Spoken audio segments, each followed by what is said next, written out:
So here's how to make phone calls using Siri on your iPhone 15. I have the Pro Max, but this works on all the iPhone 15 models. So the first thing you want to do is make sure you have Siri enabled. So go to settings. On the main settings page, go to Siri and search, tap on that, and then tap on listen for Siri. And then you can choose either this option or this option.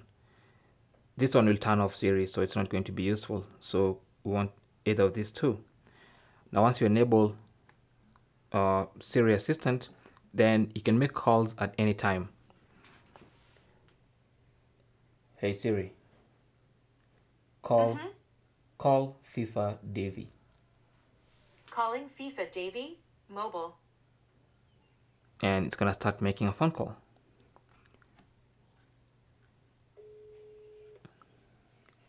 And that's basically how to make phone calls on your iPhone 15 using Siri. Thanks for watching. Leave your comments and questions down below, and good luck.